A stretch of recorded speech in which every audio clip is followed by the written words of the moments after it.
अब बड़ी खबर का रुख कर लेते हैं क्रिकेट के मैदान से। चैंपियंस ट्रॉफी में रविवार को ग्रुप ए में भारत और न्यूजीलैंड के बीच मुकाबला दुबई में खेला जाएगा।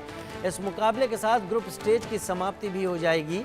ये मुकाबला दिलचस्प रहने वाला है क्योंकि इससे ग्रुप ए के टेबल टॉपर का फैसला हो जाएगा।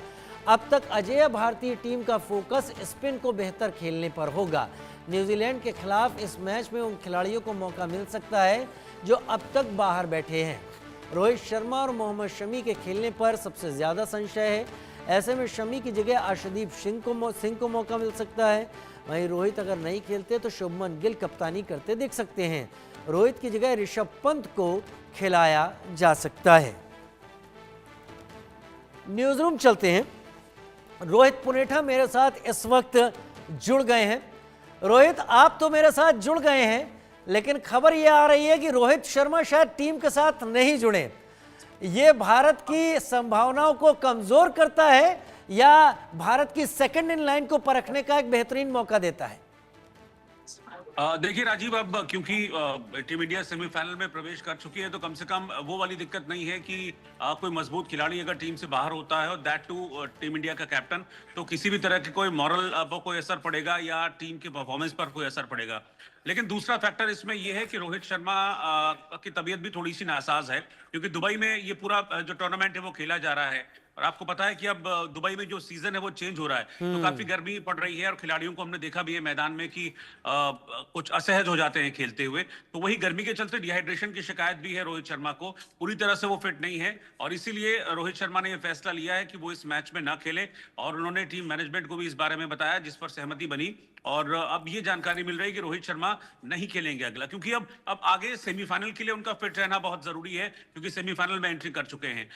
दूसरा फैक्टर जो है मोहम्मद शमी को हैमस्ट्रिंग की इंजरी है। हमने उनको देखा भी था लास्ट मैच में, थोड़ा बॉलिंग करते हुए डिफिकल्टी वो फील कर रहे थे। जब गेंदबाजी करने के लिए उनको उतारा गया तो थोड़ा हैमस्ट्रिंग में खिंचाव के चलते वो कई बार मैदान में कुछ एक्सरसाइज करते हुए भी देखे गए थे, मतलब संघर्ष कर रहे थे वो बॉलिंग करने में। तो ऐसे में इस मैच में जिसमें हार जीत कोई बहुत अंतर इंडिया के सेमीफाइनल में पहुंचने पर नहीं पड़ेगा और मुख्य खिलाड़ी है मोहम्मद शमी भी टीम इंडिया के, तो जरूरी ये है कि वो आगे के मैचेस के लिए सेमीफाइनल के लिए कम से कम फिट हों, तो इसलिए दोनों को एक मैच के लिए आराम दिया गया है। मोहम्मद शमी की मैं बात करूं, देखेंगे अभी आप जो परफॉर्मेंस है इस चैंपियंस ट्रॉफी में काफी अच्छी उनकी परफॉर्मेंस रही है और इनिशियल जो 2 मैच खेले मोहम्मद शमी ने उसमें दोनों में मैचेस में कुल मिलाकर 5 विकेट चटकाए हैं, जो कि वनडे के लिहाज से एक अच्छा प्रदर्शन जिसको हम कहेंगे। इससे पहले जब इंग्लैंड के अगेंस्ट सीरीज खेली जा रही थी तो भी उसमें बहुत शानदार बॉलिंग मोहम्मद शमी की देखने को मिली थी। तो जाहिर तौर पर एज ए टीम अगर मैं देखूं या एज ए क्रिकेट फैन मैं इसको देखूं तो झटका है टीम इंडिया के लिए, क्योंकि 2 प्रमुख खिलाड़ी, एक बैटिंग को लीड करने वाले रोहित शर्मा, एक बॉलिंग को लीड करने वाले मोहम्मद शमी, दोनों नहीं होंगे टीम के साथ तो अनडाउटेडली टीम की जो परफॉर्मेंस है उस पर असर पड़ेगा।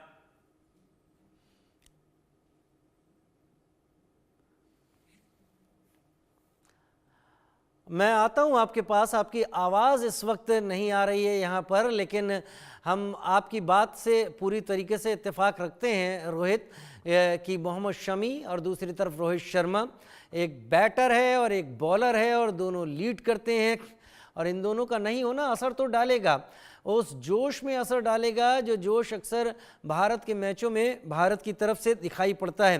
खैर, एक बार फिर हमारे साथ रोहित जुड़ गए हैं, हमारे सहयोगी। रोहित, इससे पहले भारत में जो सीरीज हुई थी न्यूजीलैंड के साथ, वो शायद कोई भारतीय फैन याद नहीं करना चाहेगा। क्या मैं ये कहूँ कि ये भी एक स्ट्रेटेजी हो सकती है कि इससे पहले कि हम फाइनल नॉकआउट स्टेज में उतरें, हम न्यूजीलैंड को कम से कम उन तुरुप को या उन पैंतरों से अनजान रखें जो पैंतरे आगे हम आजमा सकते हैं? देखिए, ये टीम स्ट्रेटेजी का कैसा हो सकता है राजीव, इसके बारे में बिल्कुल भी हम कुछ कह नहीं सकते हैं। आजकल बहुत सारी जो स्ट्रेटेजीज हैं वो अंदर वो तैयार होती है और फिर उनको बाहर हम इम्प्लीमेंट होते हुए देखते हैं, तो इट माइट बी कि ये उसका हिस्सा हो।